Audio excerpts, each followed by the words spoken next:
Welcome back, guys, to another episode of the podcast. I'm here with Jake and Javier, ready to get into it and see what's new, see what changed. So last time we spoke, a few things have changed. I mean, I know you joined that Anthony Nucci group, and you actually moved out east. So let's start with the Nucci group. How's that been for you so far? Yeah, man, dude, it's been amazing, man. I started in about November. I joined his program.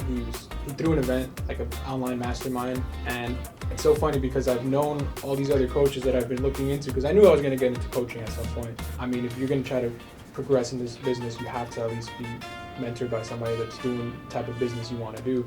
So I decided to look around for a coach, found Nucci, had other couple guys reach out to me. It's funny because I've actually DM'd him and he wouldn't answer me, but they had all these other coaches DMing me, trying to like pressure me to get into their program. So for me, that pressure just turned me off. And then I guess the fact that like, you know, this dude's like killing it, living in Miami, joined his group, joined the Zoom, sold me on his energy, man. Like his energy was just top notch. I'm like, I'm gonna make the jump for it.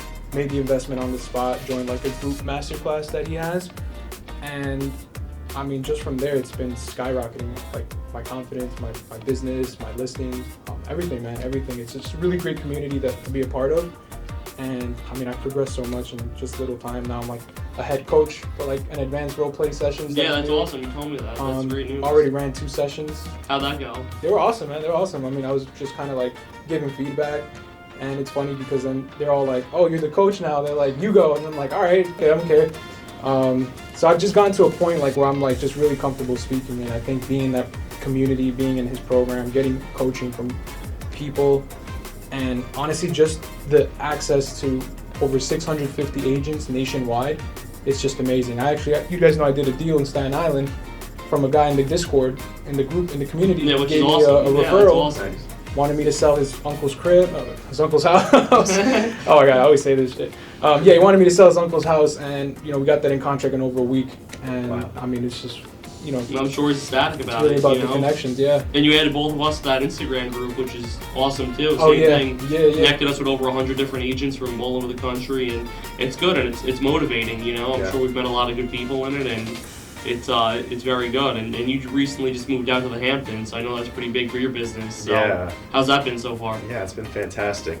I mean, the last 5 years doing that commute whenever I needed to, showings, appointments, it definitely got tiring. So now it's just a cherry on top to be like, oh, like I could look at a listing or a property I have to go on an appointment to. Like it's literally like half a mile from my place or a mile from my place.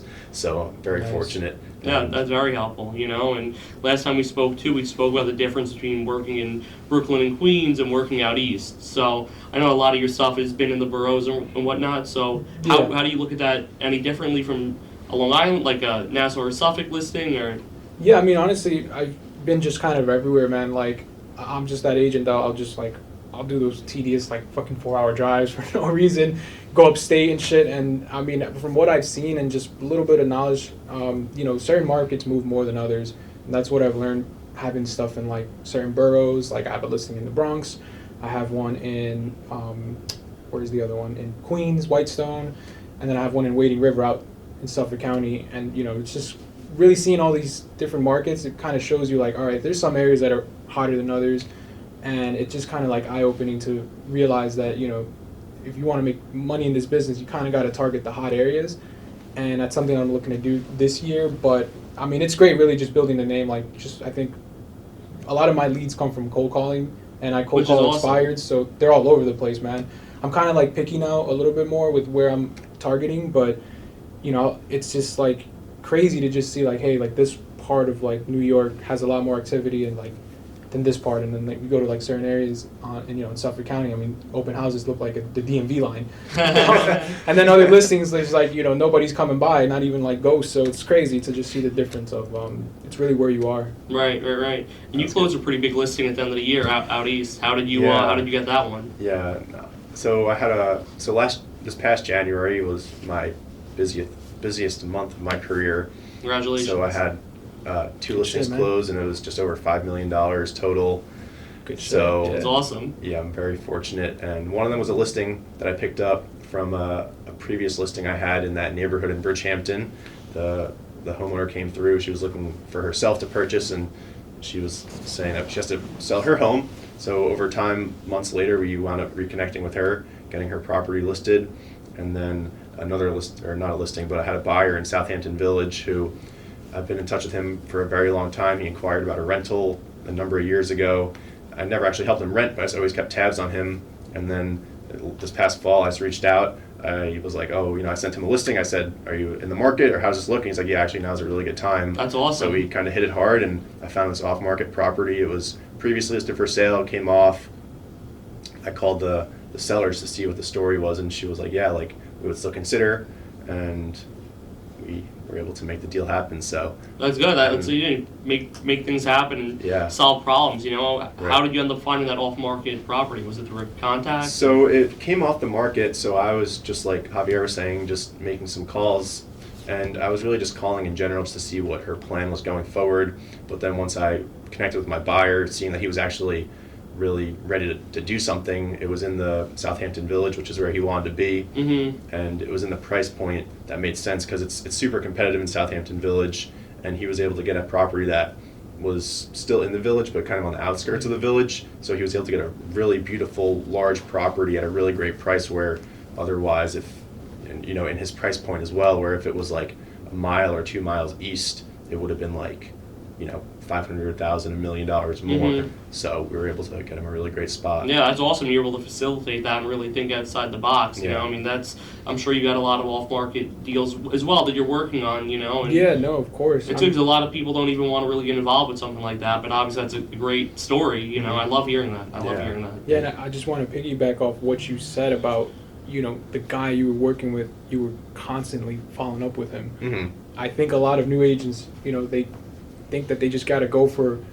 the new lead, the hot lead, and while that's a great way to get quick business, a lot of us in this business don't understand that you really need to nurture a lot of these people that you're working with, and not everybody you talk to is going to convert in that first call.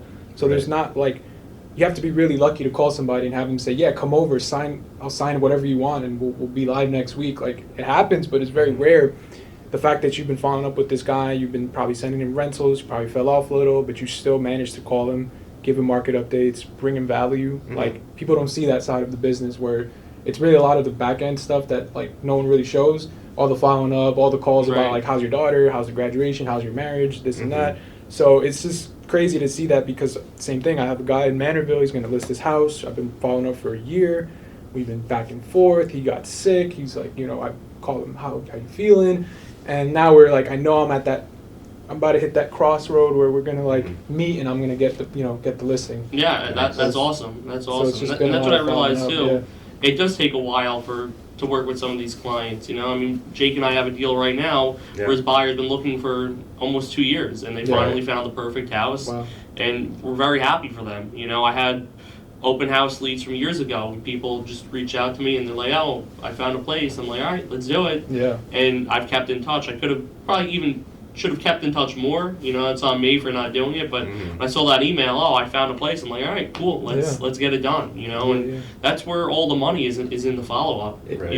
Yeah, and definitely can learn from the positive experiences, like that deal I closed, but also can learn from where you could have been better. There was a client who I spoke to probably about this time last year, and just wasn't really keeping tabs on him enough. And then I called him about a month ago, and he was like, oh, like actually, like we decided to like put our house on the market for sale. And of course I'm like kicking myself, like, but it's just a good lesson, like, these people, even though something might not be happening, when you speak to them 6 months, a year from then, like, a lot can change in their life and what they have going on. So absolutely, that's I know you hit that follow up pretty hard as well, and it does pay off. It does pay off. You don't take no for an answer, and we see the videos you post daily, and it's very motivating. It is very motivating. Yeah, man. I mean, really, with the cold calling, it's all about just being persistent, asking the right questions, and just having that confidence, Like, if you're talking to somebody and they don't know you, they don't know, like, what you've done, they don't know what you're capable of, and there's so much that you don't realize that they're judging from that call, that the slightest bit of, like, lack of confidence will throw them off. They'll pick right up on it. They sniff you out. They're like sharks on that call, because they're getting so many phone calls. So, especially an expired, like, or a for sale by owner, they know they want to sell. They know they have their reasons for being a for sale by owner, their reasons for being expired. So they're actually analyzing every call they get. Like, let's see what this, Joe Schmo is calling me about. Oh yeah, number one company. I've heard it all, and then he gets that we've done this. Oh, this guy sucks. Next guy calls him, hey, I'm with Douglas Elliman. I've sold over 50 million in revenue, blah blah blah. Dude's got confidence, doesn't stutter, knows what he's saying, is asking the right questions. This dude's like, shit, all right, he's kind of breaking my guard down. I might give him a shot. Mm-hmm. So it's really just that kind of mentality that I have, is like, I know they're judging me based on everything I say, so I'm just trying to perfect everything I say. And a lot of it comes with just practice, repetition, failing through it, bro. Like, I have had so many phone calls where I say some stupid shit and I hang up, bro. Right. My first times ever cold calling, bro, I've actually hung up from the dumb shit I've said. I'm like, oh my God. I'm like, they're like, hello. I'm like, bro, just hang up. But that was like the beginning. Right. I've gotten past that, and it's really just one of those things. You have to go through it. It's inevitable. Like, especially if that's the way you're trying to form your business and base your leads off. Cold calling, which is really my bread and butter of how I get business. Mm-hmm. But a lot of it also leads into referral stuff, and I know you're also big on like referrals. Mm-hmm. You mentioned a lot of the deals you've done. You've gotten other deals, so that's also important too. Not just getting the listing, but actually doing right by the people you're working with, and then acquiring that future business from like a family member, a friend.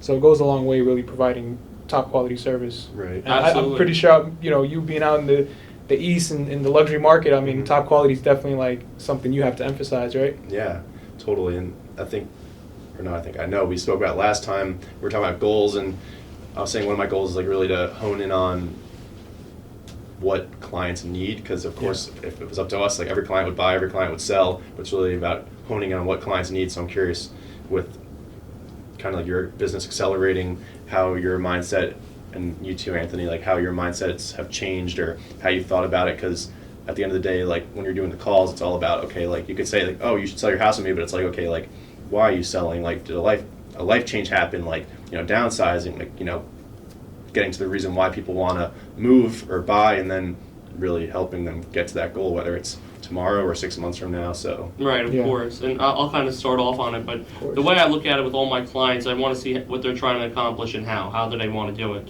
Because on the lending side, there's always several different options. If you're an investor or first-time home buyer, or you're buying your vacation property, it's really different for everybody. And as long as I understand what they're trying to accomplish, I'll do my best to put them in a position to succeed. And yeah, I just be very understanding, and I try to put myself in their position as well, how they would want to handle it, how their deal would want to get done. I just try and go the extra mile by always just being available, picking up the phone, just the little things, and it helps. I mean, that's really been helping for me. I've always just been honest and upfront with these people. So yeah, no, I feel that. For me, it's really, I met a guy the other day at the gym.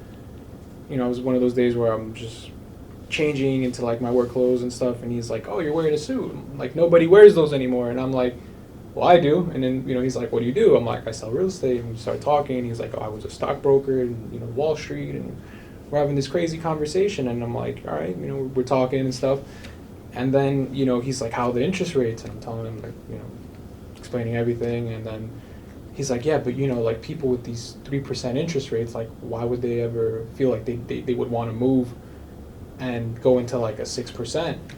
And I was like, yeah, that's completely understandable. I'm like, but let me ask you something. If you were to ever leave New York, do you have a place you would go? Like, straight up just told him that while we're, in the gym locker room. Right. He's like, yeah, but we started going, down to Florida. Everybody goes there, give me the whole Florida spiel.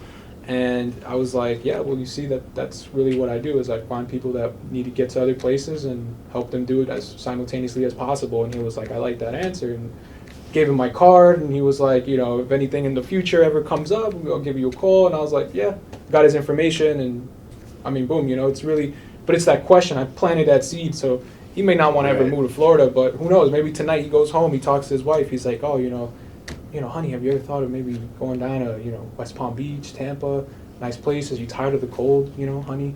And maybe she's on board with it. She's like, yeah, let's change something up. Right. There you go. Now it doesn't even matter what the interest rate is. It's the fact that they want to get down to Florida. Right, that's what they're trying to accomplish. Yeah, it's like, really, that's the whole thing of this business. You want to just know what their pain is, what their motivation is, and be a solution. That's really it, Right.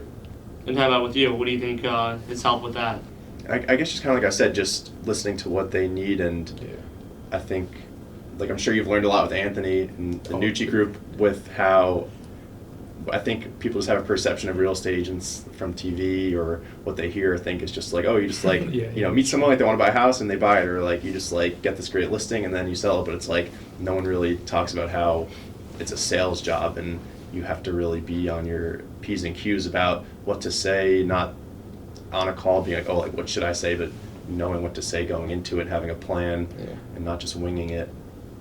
I don't know if you've learned that recently, if that's kind of had a play in your acceleration of your business, but that's definitely something like I've kind of realized, like, you gotta have a plan, you gotta know what to do, how to say it, why to say it, and yeah, I think my biggest issue was there's levels to this, and I think a lot of the newer people don't realize that every step and phase in your career is a new challenge. That first phase is like getting your shit together, learning how to be structured, learning how to run a business, learning what a CRM is, learning all the groundwork stuff, and then the second phase is learning how to generate clients, calling people, working with buyers, do a couple buyer deals to get your feet wet, start cold calling sellers, messing up, not saying the right things, not knowing what to say. Then it's like you get good at that, and then you get into like appointments. It's a whole new phase. Like that's currently the phase I'm in, where I'm just getting better now at landing these appointments, because I don't get every appointment. Like I've gone on many appointments, I don't land them all. I've actually gotten kicked out of a house. I got kicked out of a FSBO. This is a funny story. We'll tell the story. I called the FSBO in like Long Island City, $2 million property, multifamily.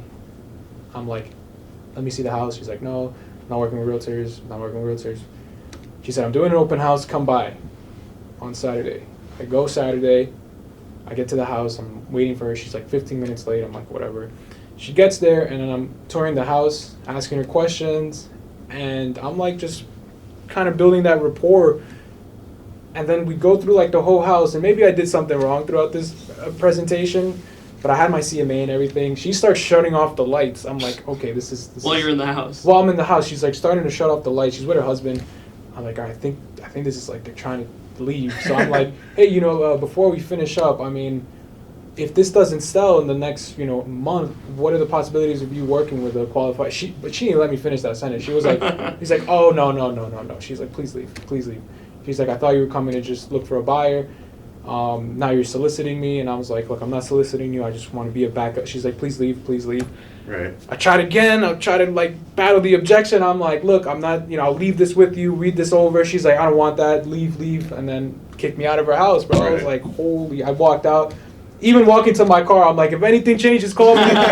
Because that's really how it is. And honestly, the way I am, like, naturally, like, I mean, the minute someone acts rude with me, I'm like, I turn this, like, crazy mode where I just, like, I get really nasty back. But in this business, you can't do that. So right. I really bit my tongue. Business. And, yeah, man, I mean, naturally, I just wanted to just show that I was trying to be valuable to her. And, hey, man, you're not going to get every appointment. But I brushed it off easily. It's just like, whatever, shit happens. This is part of the business. And I think a lot of people, they're not, if you haven't built yourself up through the other phases, someone else that was in my shoes would probably quit. Right, yeah. That scenario would probably have them reevaluating their whole career at that point. You gotta roll with the punches, Exactly, bro. For me, it was more like, what did I do wrong? Like, what could I do better? And I was like, on to the next. That was it. Yeah. That was it. What can you do? Right, of course. And I'll ask you this too. I mean, what would be the biggest driving factor that attributed to this exponential growth in your business and you as well, Right. Is there one thing specifically you feel like, all right, because I did this, I'm in this position, or? For me, with my career starting in 2020, the rentals are always a big deal in the Hamptons, but in 2020, people were looking for year-round rentals, summer rentals, obviously still, but I built such a great client base through that time, and just really keeping tabs on people over the years who became eventual buyers, sellers, landlords. So that's been huge.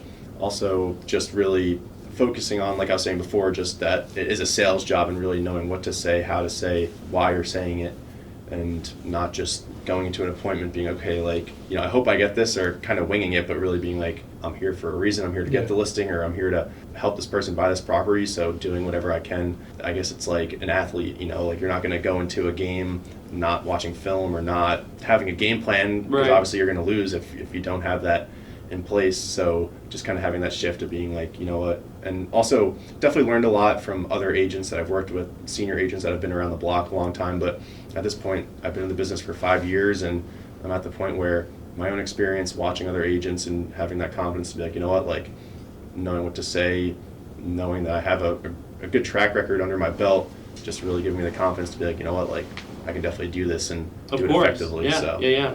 And I mean, the last time we spoke, these were some of your goals, you know, and Right. we're happy to see that they came through. $5 million a month. That's Yeah, awesome. thank you. That's very good. Congratulations. Awesome, man. Thank That's you. awesome. Thank yeah.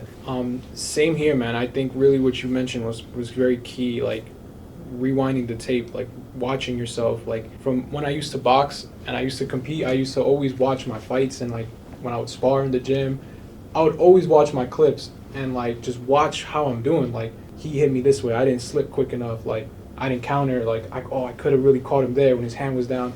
So it's like the same thing with the phone calls. Like when I'm on the calls, I'm recording my phone calls and I'm listening to them. On the way here, I was literally listening to like a 10-minute phone call that I had yesterday and just analyzing like, what did I say? What did he say? And that's really the biggest thing, is like rewinding the tape, hearing what you said, like knowing what you're doing wrong. Because how are you going to improve if you're not even analyzing yourself? It's like, exactly. Like, you know, It's a good way to look at it, yeah. Soccer games, soccer coaches, football coaches, boxing coaches, they all watch films of like how things are done to get better. And I think that's a big thing that not a lot of people do. They're just kind of going through the phases and not really like self-auditing themselves. Right, being able to critique yourself is huge, you know? I mean, I take advice from anyone. I always like hearing them out and see what they can provide or what they think I should do differently. But if you can do it yourself, I mean, that's a lot, you know? I don't think a lot of people even have the nerve to do that, you know? Dude, it's cringy, man. Like, hearing yourself sometimes, or you're just but it's for your own good, you know? It's for your own benefit, so that's important. But I have noticed a big difference from, like, my calls from, like, months ago to now. It's like, I stay in the pocket longer, I say the right things, I keep them on the call. It's like, before I would notice that I would stutter a lot and I would, like, mess up and say the wrong thing or mess up, like, their name or whatever it was, but I've gotten a lot better, and it's all because I've just been constantly just reviewing myself and just practicing every day. And also, you learn a lot from teaching too. Now that I have this role-playing job where I'm like a coach and I'm helping other people, hearing them and then also going and, like, you know, giving them feedback, it's helping me improve. Because when they're going and they're, you know, let's say Anthony's calling Jake and you guys are role-playing, like, I'm hearing everything you're saying. So if you say something like or you say, are you available tomorrow? I'm going to catch it. I'm going to say, hey, Anthony, I've noticed you were saying a lot and you didn't do an alternative close time. You didn't do an alternative time close, which means when you're calling somebody, if I'm trying to get you to meet up with me, I'm not going to ask you if you're available tomorrow, because if I ask you, hey, Anthony, are you available tomorrow? You're going to probably say no. It's an easy no, right? But I'll say, hey, Anthony, are you available tomorrow, or does weekends work better for you? Now you're like, all right, wait, weekends work better. Yeah, I'm available Sunday. Exactly. All right, what works best for you then? Mornings or afternoons? I'm usually available in the afternoon. 5 or 6. We could do 6. Boom. Exactly. Rather than giving them an option to get out. So things like that. It's a little like, psychology. Yeah, it's psychology things. So it helps. Even when I things. set a meeting, I always do that. Just at least give someone the option. What's better, Tuesday or Thursday to do this? And you're right. Then they kind of end up picking.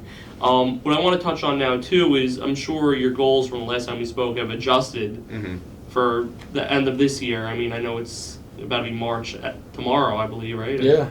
Saturday. Yeah, Saturday. Yeah. So, I mean, what's your outlook for the rest of the year? What's your plan? Right. Yeah. So for this year, it was $10 million sold and closed, and I'm already at 5. So my goal should be 5 every 2 months, I guess, at this point. Yeah. Because I already started off the year like that. But yeah, 10 was the goal going into it. So definitely would love to exceed it. Yeah, being halfway there in March is pretty good. Yeah, so. definitely no excuses to not hit it. You're already halfway there, man. Right. That's like, you're definitely going to supersede it, for sure. Thank you, yeah. And just continue, again, just listening to what people need, not trying to fit a square peg into a round hole. Right, that's true. And I was watching a video, it was not real estate related, but it was talking about, like, I guess it's kind of morbid, it's like talking like a funeral, it's like, if you need anything, like, call me, it's like, you're kind of like putting like the onus on that person, but like, it's like really offering, like, not just being, if you know of anyone like who needs help, like, let me know. It's like, I specialize in this or that, like, kind of like giving more specific nuanced things that you do, and be like, like I was just calling a client before She was talking about how maybe selling her property. She's like, oh, I don't really know how it works, like with XYZ. And I'm like, you know what, like I can call the town, like I can get some more specific information for you on that. She's like, yeah, that'd be really helpful. That's It's not very just helpful. being like, oh, like, you know, I'll follow up in a couple months to see if anything changes, but being like, okay, like, you know, I can look into this for you at the town and try to give her some value.